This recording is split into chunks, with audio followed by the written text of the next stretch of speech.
Você trouxe a Bíblia, irmão? Amém? Palavra de Deus, né? O crente deve andar com essa arma, que é a palavra de Deus.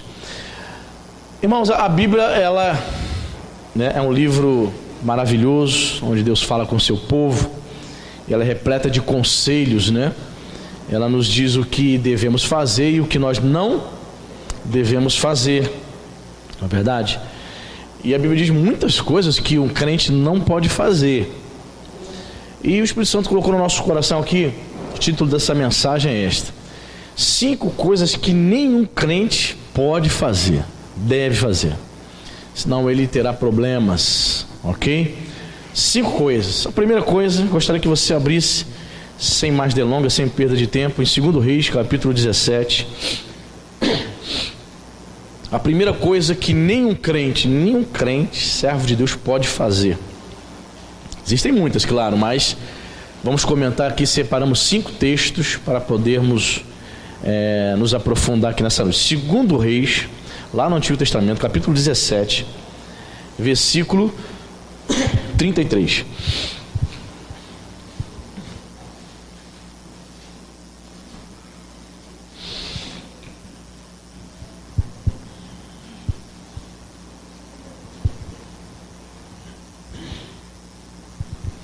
Você achou?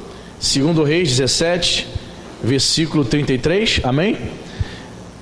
Diz assim a palavra de Deus: de maneira que temiam o Senhor e ao mesmo tempo serviam seus próprios deuses, segundo o costume das nações dentre as quais tinham sido transportados. Vou ler de novo. De maneira que temiam o Senhor e ao mesmo tempo, repita comigo, ao mesmo tempo, serviam seus próprios deuses, segundo o costume das nações dentre as quais tinham sido transportados. Veja a situação aqui nesse contexto do povo de Deus, né? O povo estava oferecendo, digamos, um culto misto. Eles estavam vivendo uma fé misturada, eles estavam com seus corações divididos. Podemos aqui nos referir a uma fé sincrética, né? Muitas pessoas estão assim dentro da igreja. Tem 2 tipos de sincretismo, né, dentro da igreja, que o crente pode fazer.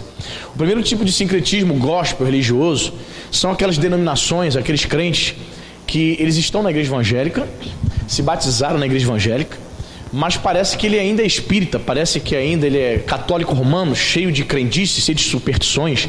Quando a pessoa fala com ele fala assim: isola, bate na madeira. Ele, quando vê um chinelo virado, ele, meu Deus, vamos desvirar o chinelo que faz mal, hein? Ele ainda é cheio de superstições, cheio de sincretismo, cheio de hábitos e costumes do tempo que ele era espírita, candomblessista, umbandista, católico romano, com muitas superstições, né? Ele acreditava em muitas coisas. Ele acredita que levando um pé de coelho no seu chaveiro isso vai trazer sorte, uma ferradura atrás da porta, se quebrou um espelho vai trazer azar para a vida dele. Esse é um crente supersticioso, e muitos desses crentes vêm com essas crendices e com essas superstições para o movimento gospel. Aí você vai ver igrejas entregando fitinhas, sal grosso, mais o que? Rosa ungida, mais o que? Óleo ungido, mais o que? Vassoura, né? A vassoura que varre toda a miséria da tua vida, vassoura ungida. Que mais? Suco, né? Suco vai levar o sangue de Jesus para casa, para ungir os umbrais, e vai por aí afora. É o sincretismo, é a fé misturada. Como diz aqui, ó, de maneira que temiam o Senhor e ao mesmo tempo serviam a outros deuses, ou aos seus próprios deuses, aos deuses da sua imaginação. Isso é muito perigoso. Muitas pessoas, elas abandonaram a sua antiga religião, hoje dizem estar numa igreja evangélica, ao mesmo tempo que ela quer servir a Deus, ela quer servir seus próprios deuses, o Deus da sua imaginação, um Deus sincrético, um Deus misturado, uma fé mista, cheia de superstições. Muito cuidado, amém, querido? Você já ouviu falar de pessoas que levam para casa a rosa ungida, E aquela rosa simboliza Jesus, é a rosa de Saron. Ela leva a rosa para dentro de casa, e depois de 10 dias, num calor desse, a rosa fica como, irmão? Fica o quê? Fica murcha, é claro, né? Aí o pastor vai dizer, tá vendo? Ela absorveu todo o mal, todos os demônios que estavam na sua casa agora estão nessa rosa. Querido, é a crendice, é a superstição. Aonde isso está na Bíblia? Percebe como existe um movimento gospel, um movimento religioso, com uma fé misturada, com uma fé sincrética. Ao mesmo tempo dizem temer a Deus, ao mesmo tempo eles abandonaram o cigarro, abandonaram as drogas, abandonaram a amante na rua, não falam mais palavrão. Ok, está vindo na igreja, mas possui uma fé mista, uma fé sincrética, uma fé supersticiosa. Também pode se referir também a pessoas que frequentam a igreja e até sentem até um certo temor, mas elas lá fora elas servem o diabo, essa que é a verdade. A fé dela não é suficiente para abandonar o pecado, deixar aquilo que é errado para trás. Ela ainda continua com seus cambalachos, com seu jeitinho brasileiro. Se o guarda, ela anda toda errada com o carro dela. Se o guarda para ela, mesmo dentro da igreja, se o guarda para ela, a primeira coisa que ela faz é querer molhar a mão do guarda. Toma seguro da cerveja aí, seu guarda. Cerveja sem álcool, porque eu sou evangélico, aleluia. Tá entendendo? Tem crente que já anda com 50 reais guardado. Ele prefere viver de mentira, de falcatruas, de suborno, de coisa errada, do que acertar a documentação do carro. Não, pastor, é porque eu devo 20 anos de IPVA e tem 20 mil de multa. Então, meu irmão, não pode ter carro, não tem. Ande a pé, ande de bicicleta, mas ande corretamente diante de Deus. São os crentes, eles temem ao Senhor, mas querem servir o Deus da sua própria imaginação. Dizem temer ao Senhor, mas continuam fazendo falcatrua. Tem aquele gato lá na casa dele de água, de luz, e acha isso normal, e ainda tenta se justificar diante de Deus, dizendo: Senhor, eu não tenho condições de pagar essa conta violenta de luz. Aí a pessoa tem a cara de pau de botar um gato lá se dizendo evangélica. Aí qualquer hora que tu chega na casa dela, 7 horas da manhã, 9 horas da manhã, 10 horas da manhã, o ar-condicionado tá rolando lá, meio-dia tá ligado, dá 3 da tarde tá ligado, dá 5 horas da tarde tá ligado, 24 horas ligado. Claro, tá roubando a luz. Querido, não é assim que os crentes verdadeiros vivem, amém, irmão? Ele não está com o seu coração dividido, ele não teme ao Senhor e ao mesmo tempo serve os seus próprios deuses, ao Deus da sua imaginação. Ele serve ao Deus vivo, amém? Ele não tem um coração dividido. Então percebemos que existem dois tipos de pessoas: aquelas que dizem temer ao Senhor, mas a fé dela não é suficiente ao ponto dela abandonar os seus pecados. Ela vem à igreja, diz que teme ao Senhor, gosta de cantar, gosta de louvar a Deus, mas ela ainda possui os seus pecados de estimação. Isso ela não quer deixar. Mas Deus está dizendo nessa noite: deixe os seus pecados de estimação, amém? Sirva ao único Deus verdadeiro, o Deus da Bíblia, o Deus de Israel, amém, querido? Muito bem. Segunda coisa que nenhum crente pode fazer, como eu disse no início, muitas coisas somos proibidos de fazer, mas separamos aqui 5 textos, e o segundo texto está no Salmo 81, versículo 11.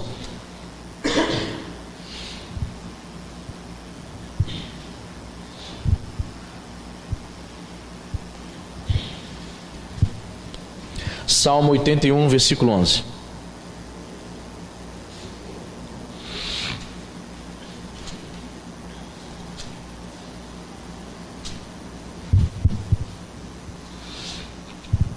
Segunda coisa que nenhum crente pode fazer.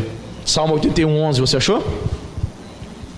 Diz a palavra de Deus: mas o meu povo, olha o que Deus diz: mas o meu povo não me quis escutar a voz, e Israel não me atendeu. Segunda coisa que nenhum crente pode fazer é deixar de obedecer, é deixar de ouvir a voz de Deus, amém, irmãos? Nós não podemos deixar de ouvir a voz de Deus. Quando um crente para de ouvir a voz de Deus, ele está perdido. Quando um crente para de obedecer a Deus, ele se perde. Existe um comediante muito famoso, eu não vou dizer o nome dele, mas para quem sabe ler um pinga e letra, um comediante muito famoso, que diz que é pastor. Ele postou um vídeo, a Cíntia passou para mim ouvir, e eu fiquei: meu Deus, é o fim do mundo. Algumas pessoas entrevistando esse pastor, e uma pessoa perguntou para ele assim: pastor, vamos supor que eu esteja dentro da igreja. A pergunta: estou dentro da igreja, e eu sou casada, e se eu me apaixonar por um irmão na igreja, o que acontece? Qual foi a resposta dele, Cíntia? Com o quê? Ora para que o seu esposo morra. Irmãos, preste atenção no indivíduo que é comediante, que se diz pastor, mas tem muita gente que acredita que ele é pastor ainda. A pessoa faz uma pergunta para ele, e ele entende que tudo deve ser respondido na galhofa, tudo tem que ser respondido com alguma gracinha. E as pessoas, ou você acha que isso não acontece dentro da igreja? Ou você acha que alguma pessoa casada ou casado, numa brecha, numa seta do diabo, ela não fique encantada, enamorada por uma pessoa? E aí a pessoa desesperada vai pedir ajuda, aconselhamento a um pastor. O pastor, homem de Deus, vai dizer o quê? Vai dar um conselho, né? Minha irmã, vamos orar, né? Essa é uma seta, né? A Bíblia diz que Satanás lança seta, né? Nós devemos resistir às tentações. É mais uma tentação, poderia ser outra, mas é uma tentação perigosa, porque está envolvendo famílias, está envolvendo casais, tem filhos aí na jogada, etc, etc. Irmão, jamais um pastor deverá dizer: ora para que o teu marido morra. O que ele quer dizer? Leve à frente esse intuito. Começa a pedir a Deus para o teu cônjuge morrer, para tu ficar com a pessoa. Irmãos, isso é o fim do mundo. Isto é a condição espiritual de muitas pessoas, e até daqueles que se dizem pastores. Sabe por que isso acontece, irmãos? Salmo 81:11. Mas o meu povo não me quis escutar a voz. Quando o indivíduo para de ouvir a voz, você vai ouvir estes absurdos. Tem outro também, irmão, se você botar lá também no YouTube, você vai achar outro vídeo também de 10 minutos desse comediante que diz que é pastor, né? Ele fica fazendo stand-up, tem muita gente que gosta dele, ri, beça, muito legal, mas ele é engraçado mesmo. Mas as pessoas acham que pelo fato de ser legalzinho, engraçado, ele é um homem de Deus. Pode ter até sido, irmãos, mas ele já se tornou um falso profeta. Não sei se vocês perceberam, Paulo, não? Falso profeta não diz isso, irmãos. Existe um vídeo dele com o seguinte título assim: seja falso. Quantos já assistiram esse vídeo no YouTube? Assistiu, Marcelo Letícia? Procure lá, bota o nome dele, você sabe de quem eu estou falando, e bota assim: vídeo seja falso. Aonde que um servo de Deus, um pregador, um homem que é referência, que é embaixador de Cristo, um homem que as pessoas esperam que proclame a palavra de Deus, oriente o povo de Deus, eu trago uma mensagem com o título seja falso. Irmãos, não é uma pegadinha não. Você vai lá ver quem está mandando realmente seja falso com seu cônjuge em determinadas situações no casamento. Pelo amor de Deus, irmão, coisas que o crente não pode fazer é deixar de ouvir a voz de Deus, porque muitas pessoas estão assim, tem o título, é chamado de bispo, de pastor, de apóstolo, mas deixaram de ouvir a voz de Deus há muito tempo. Aí saem esses absurdos e as pessoas bate palma, as pessoas aplaudem. Irmãos, em nome de Jesus, nós não podemos nos enganar. Nem todo mundo, vou repetir, nem todo mundo que tem título de pastor, que se diz pastor, que se diz apóstolo, bispo, é de Deus. Saiba reconhecer um falso profeta, irmão. Não é porque ele tem 1 milhão de visualizações que ele é de Deus, não, irmão. Se liga, querido, abra tua mente, peça o discernimento ao Espírito Santo. Você começa a perceber que o indivíduo é falso profeta quando a mensagem dele é uma mensagem água com açúcar, é para fazer rir, é para enganar, é para entreter. Charles Spurgeon, conhecido como o príncipe dos pregadores, pastor inglês do século XIX, no século XIX ele profetizou, irmãos, olha o que ele disse há mais de 100 anos atrás: chegará o tempo em que as pessoas vão ir para a igreja para ver palhaço, vão buscar na igreja entretenimento. Não é isso que está acontecendo, irmão? Tanto é que as igrejas onde esse indivíduo prega estão o quê? Lotadas. Queridos, veja bem, para rir, vá num show de stand-up, não vá num lugar onde vão dizer que tem um pastor e uma igreja ali, não. Pague o ingresso e vá rir de um comediante.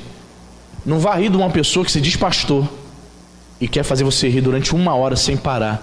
Isso não é evangelho não, tá, irmão? Estou aqui alertando a você. Mas se você quiser rir, ok. De fato, ele é muito engraçado. Você não consegue ficar 2 minutos ouvindo ele sem rir. Se é para rir, ok. Agora, para absorver alguma coisa, algum ensinamento, de 10 coisas, 9 são abobrinhas. Não, pastor, eu tenho aprendido muito. Tem mesmo. Seja falso. É isso? Ora para o teu marido morrer. É isso mesmo? Se for tentado numa área sexual dentro da igreja, você vai orar para o teu marido morrer? Ainda mais se ele não for crente. Ora mais rápido, irmão, para tu casar com um cara que já é da igreja. É isso? Pelo amor de Deus, irmão. Segunda coisa que nós não podemos deixar é de ouvir a voz de Deus. Terceira coisa, João capítulo 7.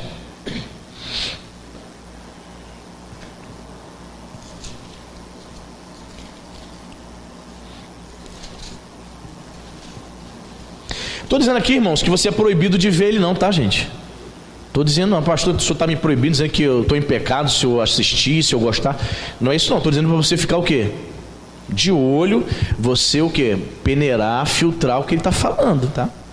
Leia muito a Bíblia. Se você ler a Bíblia, você vai perceber o tanto de heresia que ele está proferindo. Só para você ficar esperto. João capítulo 7, terceira coisa que nenhum crente pode fazer. João capítulo 7, versículo 12.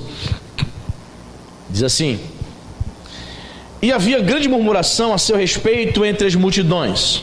Uns diziam, ele é bom, e outros, não, antes engana o povo.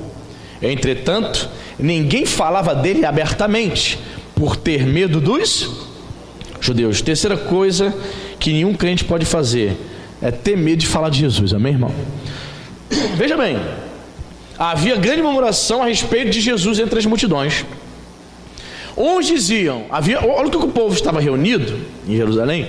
Uns diziam, ele é bom, ele é gente boa, eu acho que ele é de Deus. Ah, deve ser. E outros diziam, não, ele engana o povo. Não, esse tal Jesus aí, ele é um enganador, ele é um embusteiro, ele é um impostor, mentiroso. Eu tô achando. Aí o pessoal se reunia para falar, né? O povo gosta de comentar da vida dos outros, né? Ao povo, esse tal de Jesus aí, eu tô achando que ele arma. É tudo combinado. Quando ele fala assim, levanta e anda, ele está combinado. Aquele cara estava fingindo que estava aleijado. Quando ele fala levanta e anda, tudo falso. Ele engana o povo, ele é embusteiro. E outras pessoas diziam, não, ele é bom, o ensinamento dele é bom, ele é uma pessoa de Deus, profeta. Então nós percebemos que havia o que? Debate, que havia o que? Polêmica, que o povo estava o que? Dividido. Então começamos a aprender algumas coisas aqui. Entretanto, diz o versículo 13, ninguém falava dele abertamente, era tudo em off, nos bastidores, por ter medo dos judeus. Eles estavam com medo de serem expulsos da sinagoga, irmãos. Então, o que acontecia? Ser expulso da sinagoga era o fim da picada para um judeu. Ele perdia toda a questão do respeito entre a sua família. Ele deixava de frequentar a sinagoga, é como se tivesse sido marginalizado pela sociedade. Tinha muitas implicações ser expulso da sinagoga. Por isso, todo mundo falava dele só nos bastidores. Ninguém falava dele abertamente. As pessoas tinham medo de falar de Jesus abertamente para não serem denunciadas e para que não fossem expulsas da sinagoga. O que eu aprendo aqui, irmãos? Presta atenção, querido. Debate, polêmica acerca da fé, acerca de Jesus, acerca do cristianismo, acerca da religião, sempre houve e sempre terá. O que não pode é nós tentarmos ficar neutros, não assumirmos a nossa posição, nossa postura de filhos de Deus, de discípulos, de seguidores de Jesus. Muitos cristãos têm medo. Muitos aqui, ninguém falava dele abertamente por ter medo das consequências. Querido, em nome de Jesus, você precisa assumir a fé, amém, irmão? Tem gente que não sabe que você ainda é crente. Não esconda a sua fé de ninguém, não tenha medo, fale de Jesus abertamente, amém, irmão? Fale de Jesus. Muitos estavam com medo de falar dele, com medo de ser expulsos da sinagoga.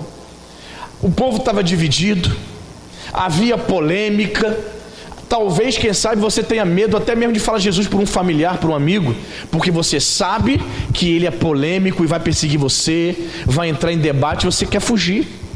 Você tem medo.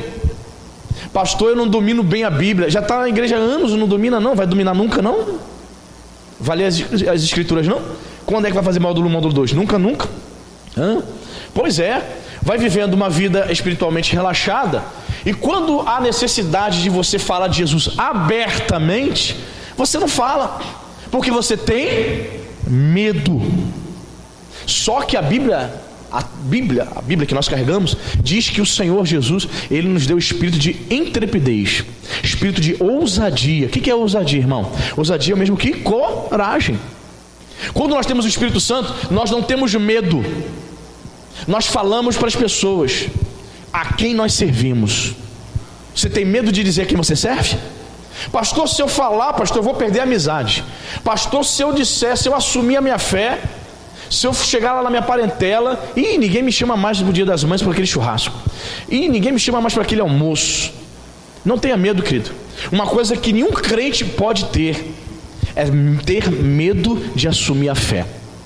Quando a Bíblia vai dizer lá em Apocalipse capítulo 21 que os tímidos não herdarão o reino dos céus, ele não está se referindo a tímido, aquela pessoa que tem vergonha de orar em público, aquela pessoa que tem vergonha de falar, né, para algumas pessoas.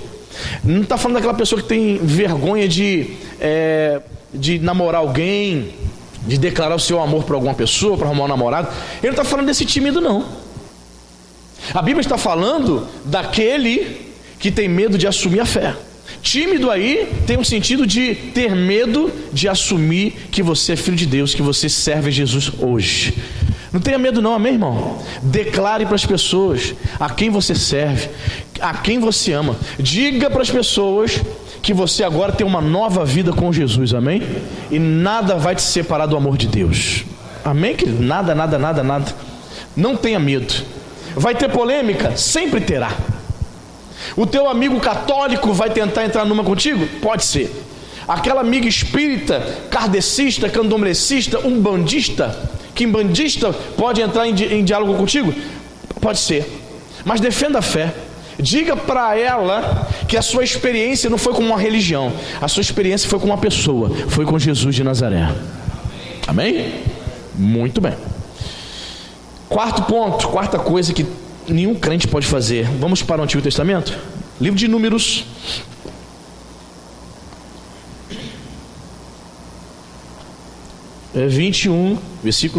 Capítulo 21.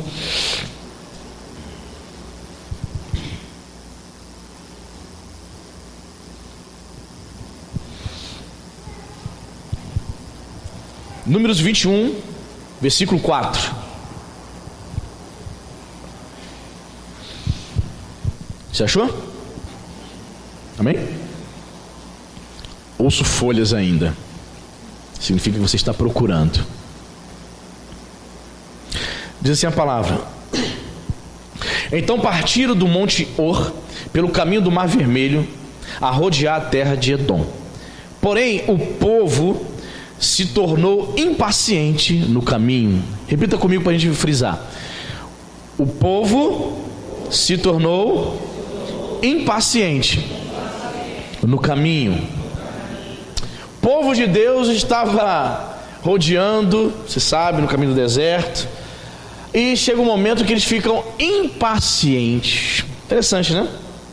Aprenda uma coisa, irmãos: o caminho, servir a Deus, o caminho de Deus, o caminho de Jesus, o caminho do Evangelho, nem sempre será fácil. Nem sempre. Na caminhada para o céu, o diabo, presta atenção nisso, na caminhada rumo ao céu, o diabo vai tentar tirar a tua paciência. O povo perdeu a paciência no caminho, ficou impaciente.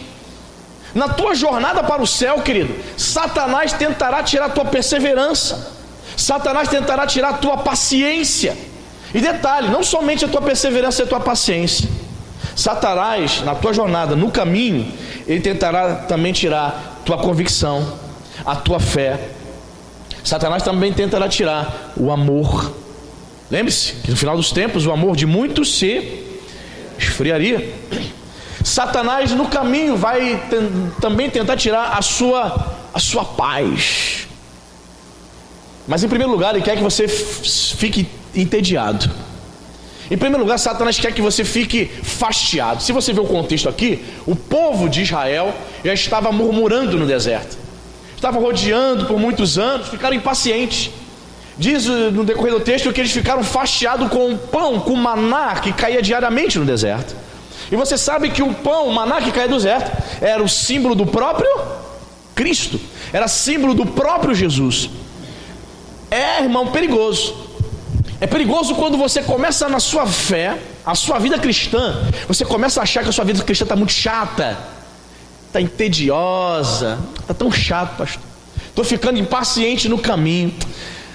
Tem culto hoje, mas tem uma série tão boa na Netflix. Eu já estou na 2ª temporada. Não vou dar esse mole. Eu vou assistir logo. Vou para a igreja hoje não, porque eu quero dar um pega. Eu quero assistir uns 6 episódios de uma vez só, né? Eu estou acompanhando Game of Thrones, é isso? Meu Deus do céu. Qual o nome dessa série? É Games of Thrones, é isso? Como que é? Ninguém confessa. Games of Thrones. Olha, tem os seriados bons, eu sei que tem. É dia de culto, aí esse sol, você falou, meu Deus, um calor desse, eu não vou não. Eu vou dar um pega aqui no meu seriado, vou assistir uns 6 episódios hoje. Ninguém me tira desse sofá por nada. Nem se o pastor me ligar agora, vem pro culto. Não, pastor, não. Aí você começa a perceber e achar que a sua vida cristã está tediosa e que sua vida agora é só assistir seriado da Netflix. Cuidado com os seriados que você assiste, irmão. Tem um seriado na Netflix chamado Lúcifer. Meu Deus, é o próprio Lúcifer, é o próprio demônio. Porque ali no seriado Lúcifer é o herói. Você fica torcendo por Lúcifer. Imagine isso na mente de um crente novo convertido, ou até mesmo na tua mente, crente que tem 30 anos de caminhada. Pois é, em tudo isso o crente se torna impaciente no caminho. Há um caminho, há uma jornada até você chegar no céu, amém, igreja? Há um caminho, há um trajeto. E Satanás fará de tudo para você se tornar uma pessoa impaciente. Você não vai ter paciência com nada. Você não terá mais paciência para orar, não terá mais paciência para ler as escrituras, para estar na casa de Deus, em comunhão com os irmãos. Acabou o culto, eu vou embora porque meu seriado está me esperando. Glória a Deus. Não é isso? O povo ficou impaciente no caminho. E presta atenção no que eu estou falando. O inimigo não quer somente tirar a tua paciência nessa jornada no caminho. Ele quer tirar as tuas convicções, o teu amor. Ele quer tirar a tua paz. Ele quer tirar sobretudo a sua fé. Querido, há um caminho a ser percorrido, amém? Há um caminho, há uma jornada. A Bíblia diz que nós somos peregrinos, irmãos. Esse mundo aqui não pertence ao povo de Deus. A nossa pátria está nos céus, amém, querido? Pois é. Só que alguns crentes não estão cultivando a fé, estão vacilando, estão se distraindo, estão perdendo o foco. Como eu falei, tudo agora estão trazendo entretenimento. Pastores de stand-up, festas, muitos eventos, coisas para distrair o povo de Deus. Tudo isso é para distrair o povo. Pois é, né, irmão? Eu fico a pensar, como é que vai ser? Spurgeon profetizou há 100 anos atrás, dizendo que a igreja viraria um picadeiro. Já se transformou. Temos show de stand-up agora. 100 anos atrás. Eu fico pensando daqui a 30 anos, irmãos, 25, 30 anos. Quando eu chegar na minha velhice, como é que vai ser isso, irmão? Temos que tomar muito cuidado, queridos. Porque o que estão anunciando aí não é o verdadeiro evangelho. E as igrejas sérias, pastores que focam na oração e na palavra, para muitos, esses pastores estão por fora. Para muitos, esse pastor aí, esse pastor é fraquinho, tem poder não, esse pastor não é legal não, vou procurar uma igreja onde o pastor seja mais legal. É isso? Essa é a base da sua procura? Vou procurar uma igreja mais legal. Muitos irmãos, muitos pais já chegaram aqui com 3, 4 filhos adolescentes, assistiram um culto, deram uma olhada e perceberam que essa igreja não tinha muitos jovens. Foram embora e nunca mais voltaram. Aí você fica sabendo que, por que você não volta mais? Não, é porque eu vou para uma igreja onde tem muitos jovens. Lá meus filhos vão se enturmar. A pergunta que se faz, nenhum desses pais tiveram a maturidade, a visão espiritual de dizer, vamos ficar nesta igreja e vamos começar um trabalho com os jovens aqui. Sabe por quê? Porque hoje os crentes é a geração miojo, tudo muito rápido, ninguém quer trabalhar, as pessoas já querem as coisas prontas. Para que serve o micro-ondas? Você não tem mais paciência para assar no forno 40 minutos, 1 hora. Bota no micro-ondas, 5 minutos. Nenhum desses pais tiveram a lucidez, o entendimento, a visão espiritual de dizer assim, porque eu entendo que são os pais que mandam em filhos, sim ou não? Eu entendo isso, né? Assim diz a Bíblia. Filhos, não vamos para nenhuma outra igreja, vamos ficar aqui. E aqui vamos dar início, vocês vão trazer outros jovens, e aqui vamos iniciar um grupo de jovens fortes. É mole, né, irmão? Você ir para uma igreja onde já tem 500 membros, né? Já tem bastante jovens lá. Eu vou para um lugar onde já está tudo pronto. Ninguém quer trabalhar, irmão. Ninguém quer chegar num lugar e começar do zero. Ninguém quer chegar num lugar onde está o ventilador e o pastor tem que entrar em campanha ainda para comprar ar-condicionado. As pessoas querem as coisas prontas. Eu quero dizer para você, meu querido, que Jesus não nos chamou para isso. Jesus te chamou para carregar uma cruz. Agora, se você quer continuar achando que está vivendo esse evangelho confortável, o evangelho que não precisa fazer nada, o evangelho de água com açúcar na rede, não, irmão. No meio do caminho, o povo ficou impaciente. É um povo que quer modismo, povo que quer coisas novas. Por que eles ficaram impacientes? Porque eles estavam rodando o deserto e todo dia de manhã era a mesma comida. O que eles comiam de manhã todos os dias? Maná. Enjoaram. E maná, você sabe, como eu falo e repito, é um símbolo de Jesus. Jesus falou, eu sou o pão vivo que desceu do céu. E tem muita gente assim. Tem muita gente dentro da igreja enjoada de Jesus. Só a ministração da palavra e Bíblia não é suficiente para ela. Então ela procura o quê? Outras coisas. Eu preciso de outras coisas para me satisfazer. É o entretenimento do século 21. Querido, em nome de Jesus, se você pudesse imaginar o que era ser um cristão no tempo da igreja primitiva, no primeiro século, você só em dizer que era um crente, a sua vida estava em risco, você estava assinando sua sentença de morte. Só em dizer eu sou cristão, eu como pai de família, eu estava assinando a sentença de morte minha, da minha esposa e dos meus filhos. E não foram poucos os crentes que no Coliseu de Roma, muitos viram seus filhos serem devorados pelos leões por causa da fé. Vai negar a tua fé em Jesus? Não, tem certeza? E seu bebê de 1 mês, 2 anos sendo lançado para os leões serem devorados. Crentes sendo decapitados com as espadas dos gladiadores, servindo de entretenimento para o circo romano.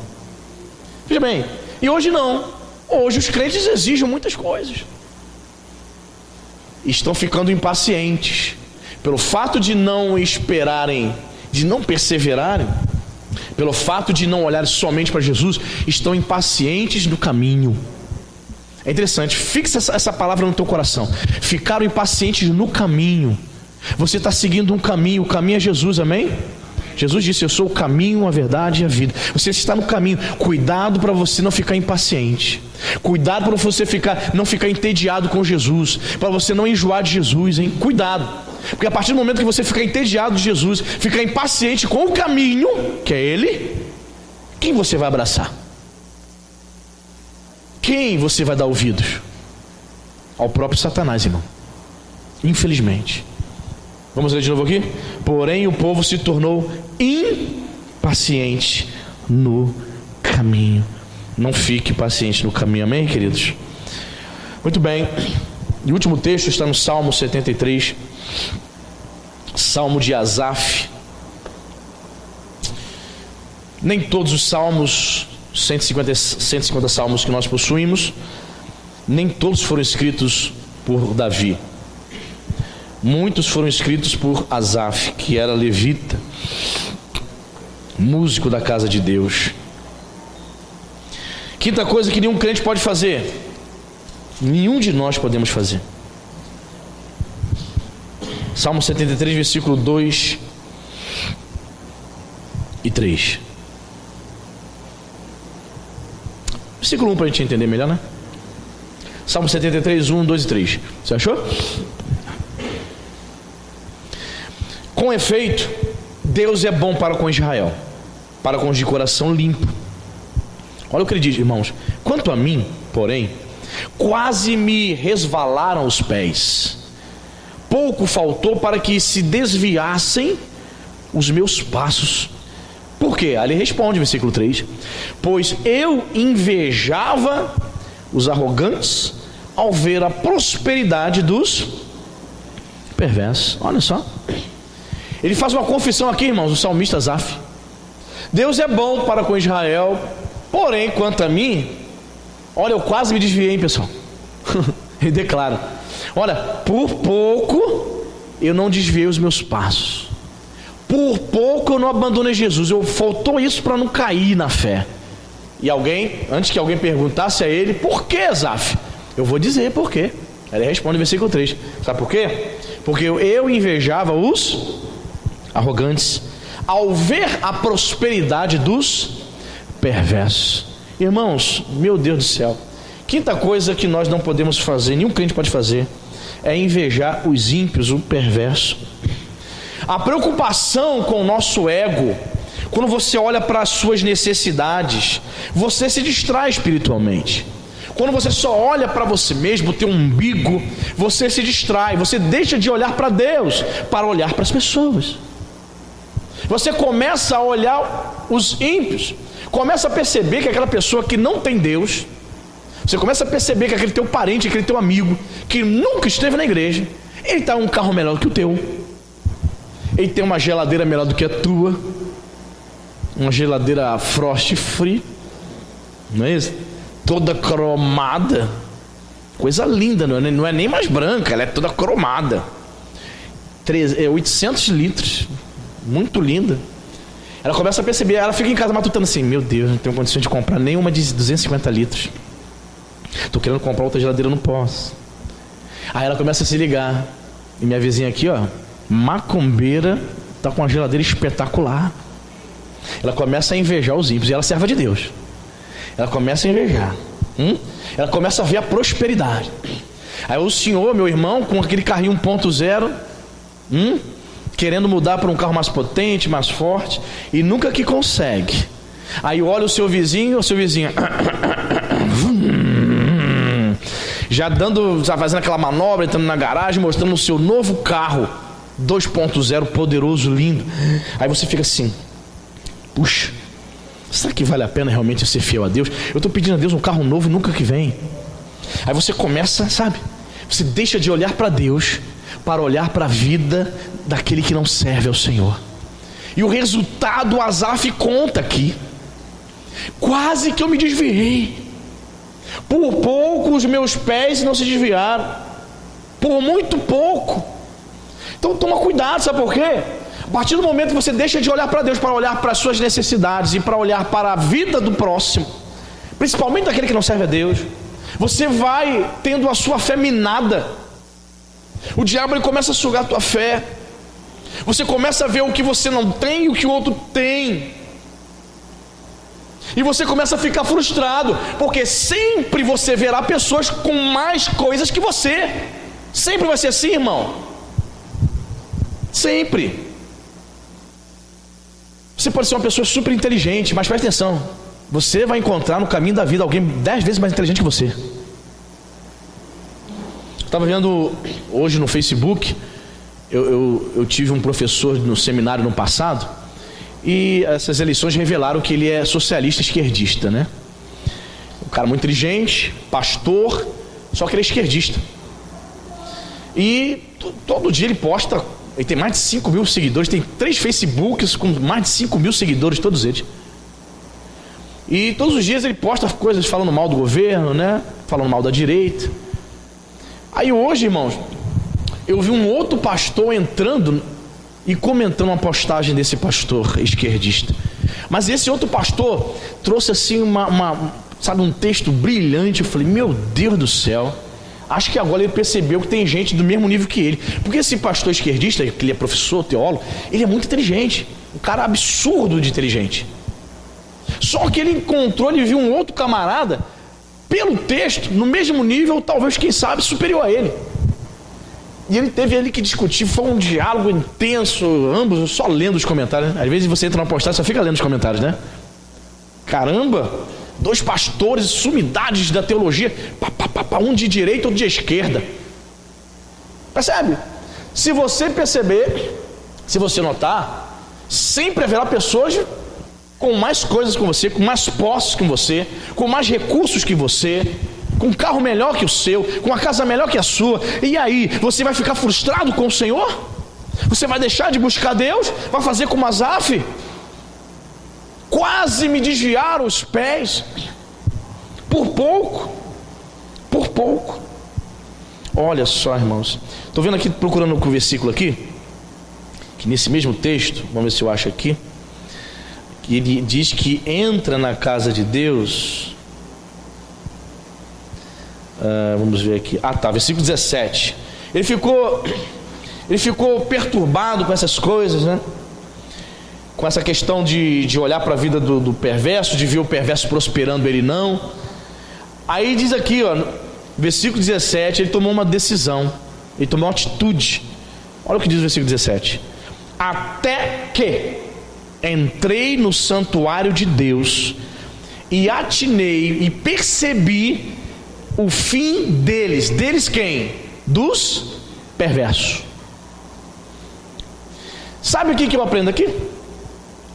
Ele só conseguiu perceber que ele estava frustrado, que ele estava equivocado e perdendo a visão espiritual quando ele entra na casa de Deus. Asaf entrou na casa de Deus e começou a meditar nas coisas de Deus. Ele buscou a Deus. Ao buscar a Deus, ao olhar para Deus, ele percebeu que o fim dos perversos ele não teria, porque ele tinha comunhão com Deus. Ao entrar no santuário, eu atinei com o fim deles. Eu percebi que o fim deles é trágico. Eles não têm Deus. Então, queridos, veja bem, a quinta coisa que nós, crentes, nós não podemos fazer é deixar de olhar para Deus para olhar para os perversos, olhar para a prosperidade dos ímpios. Não fique, descontente, murmurando por aquilo que você não tem, invejando aquilo que o outro tem. Minha senhora, minha irmã, não fica perturbando esse teu marido não. Eu quero uma geladeira nova, ou você me dá uma geladeira nova, ou não olhe para minha cara durante 30 dias.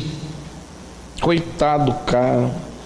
Meu Deus, eu quero porque quero. Vamos lá na Casa Bahia, é hoje. Eu quero, vamos encurralar o primeiro vendedor. Eu só quero ser a primeira da loja. Eu quero renovar toda a minha casa com os móveis. Eu quero sofá novo, eu quero isso. E pressionando o camarada. Aí o camarada fala assim: mas por que a gente está conseguindo sentar no sofá? Dá para segurar mais um pouco? Não, porque eu vim na casa da minha prima um sofá mais bonito, eu quero igual. Eu vi uma TV de 150 polegadas, eu quero aquela. Eu quero aquela. Existe? Eu sei que não existe, foi uma retórica, foi um recurso do exagero, da hipérbole. Eu sei que não existe. Eu estou exagerando realmente para chamar a tua atenção. É o recurso do exagero, a hipérbole, né? Pois bem, a pessoa fica invejando e exige.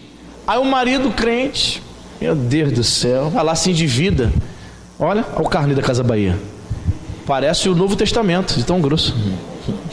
Impressionante, irmão. Sabe por quê? Porque ela deixou de olhar para Deus para olhar para os perversos. Ela deixou de olhar para o Senhor, deixou de encontrar contentamento em Deus para olhar para as suas demandas. Eu preciso, eu mereço. Eu mereço. Eu comprei um celular esses dias, o meu já estava em fim de carreira, fui obrigado a comprar um celular. Aí eu fui na casa de uma irmã, levar umas calças para fazer a banha das calças, e não sei como, mas ela notou, ela não é nem membro daqui, essa irmã, ela notou que o celular era novo. Ela olhou, celular novo, hein, pastor? Falei, sim. Ela ganhou de presente de aniversário. Também não me pergunte como ela sabia que eu fiz aniversário. Ela não é membro daqui, mas tudo bem, alguém falou para ela, né? Ela falou, ganhou de presente de aniversário? Eu falei, não, isso aí eu tive que comprar mesmo. Isso aqui eu me presenteei. Ela, esse que é o bom presente, quando você mesmo, pastor, se presenteia. Não sei, eu não sei se é, mas eu sei que eu estava precisando, tive que comprar. Irmãos, não sei como ela ficou sabendo que o celular era novo e que por esses dias ela tinha feito aniversário. Mas quando nós começamos a olhar para a vida das pessoas, quando nós invejamos as pessoas, acontece esse fenômeno. A gente enfraquece espiritualmente, a gente fica fraco. Certo? Por que a gente fica fraco? Porque Asaf ficou. Ele falou, quase eu me desviei. Você só desvia, você só sente vontade de se desviar, sair da presença de Deus, sair da igreja, quando você está fraco. E quando você não ora, você se enfraquece, sim ou não? Sim. Possivelmente Asaf já tinha deixado de orar, já tinha deixado de estar na casa de Deus. Ele era levita, lembre-se disso. Asaf era músico. Talvez ele tivesse até abandonado a função dele na casa de Deus para ficar olhando para a vida dos perversos, dos ímpios. Ele deixou de servir a Deus, deixou de olhar para Deus, mas aí ele só caiu a ficha, só voltou para a realidade quando ele entrou onde? No santuário. Quando eu entrei no santuário, quando eu entrei na casa de Deus, eu atinei, eu percebi o fim deles, o fim dos perversos. Eles não têm Deus, eles estão perdidos. Eu estou no caminho, você está no caminho.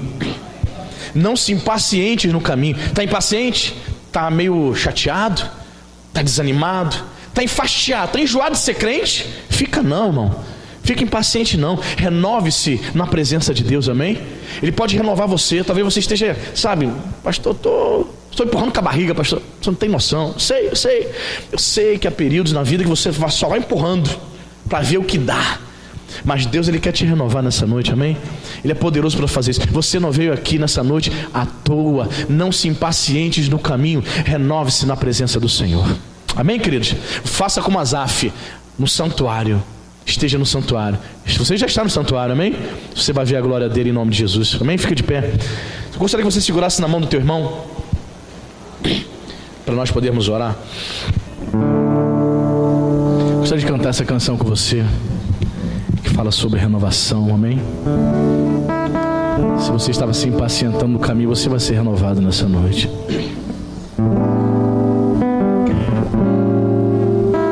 Renova-me, Senhor Jesus. Já não quero ser igual. Renova-me, Senhor Jesus. Põe em mim teu coração, porque tudo que há dentro de mim necessita ser. Porque tudo que há dentro do meu coração necessita mais dele. Renova-me,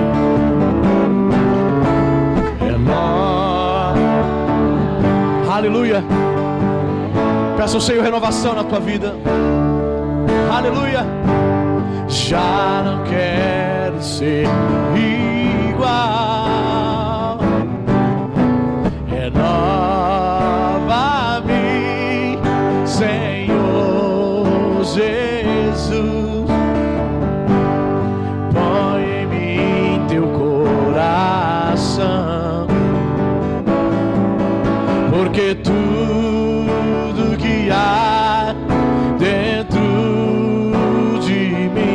necessita ser mudado, Senhor, porque tudo que há dentro do meu necessita mais de se renova-me, renova-me, Senhor Jesus. Já não quero ser, eu não quero ser igual. Renova-me, Senhor Jesus. Põe em mim teu corpo, porque tudo que há dentro de mim necessita ser mudado, Senhor, porque tudo que há dentro do meu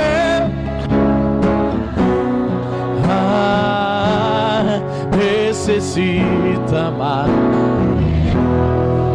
Bendito seja o nome do Senhor. Querido, eu não sei como é que está o seu coração, mas talvez você seja um daqueles que esteja se impacientando no caminho. Talvez você seja uma daquelas pessoas que estejam empurrando a sua vida cristã com a barriga. Talvez você não tenha mais nenhum contentamento em ser um instrumento nas mãos de Deus, em ser um servo do Senhor. Talvez você esteja na mesma condição de Asaf, fica olhando somente para o que as pessoas têm e olhando para o que você ainda não conquistou. Talvez você se sinta uma pessoa abandonada. Talvez você fique murmurando, dizendo para Deus: Senhor, eu estou vindo na igreja, mas eu ainda não conquistei a minha bênção. Tem gente que nem serve ao Senhor.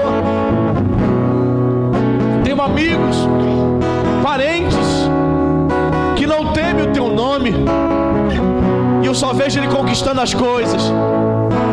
Talvez você tenha murmurado, talvez você tenha dito isso para o Senhor nos últimos tempos.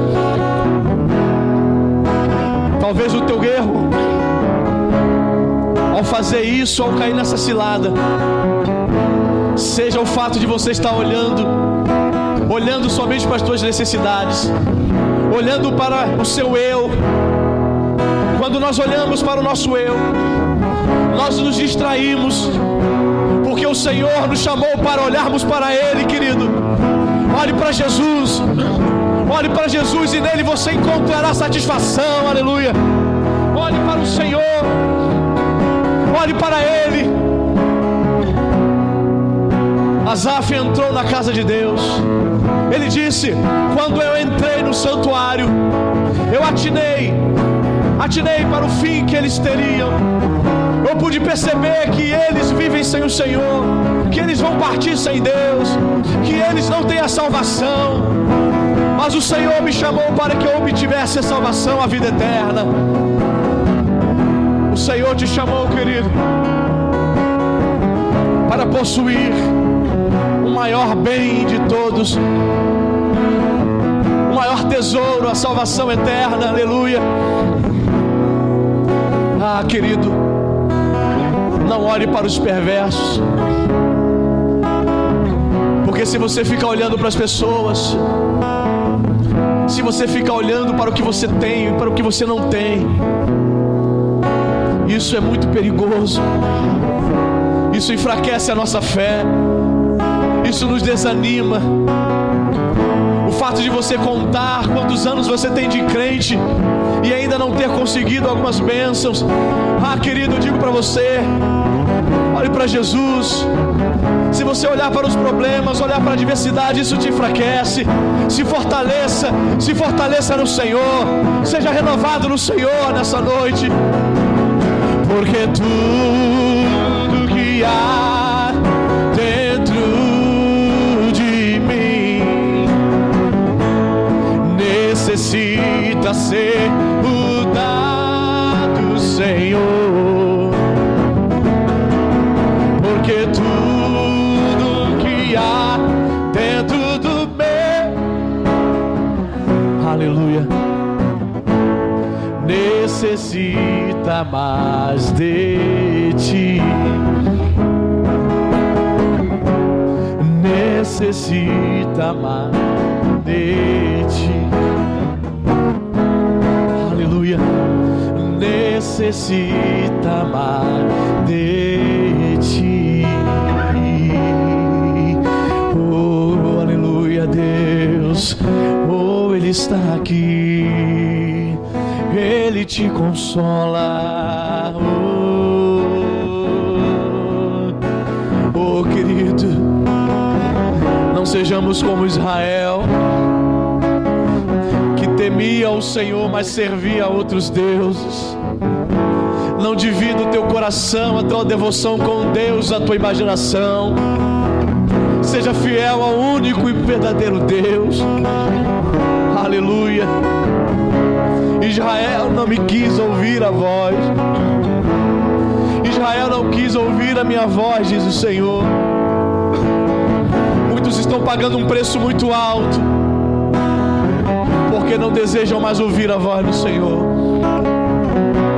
Por isso muitos estão confundindo a voz dos falsos profetas com a voz de Deus. Ah, querido, se atente, se volte para o Deus vivo, para que você perceba, para que você ouça a voz do Senhor. Aleluia, bendito seja o nome de Jesus, porque tudo que há dentro de mim necessita ser mudado, Senhor,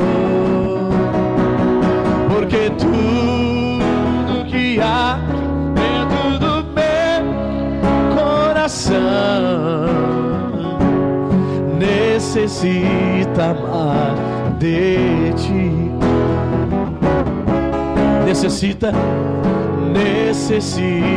mais de ti, necessita mais de ti. Aleluia, aplauda o nome do Senhor, querido.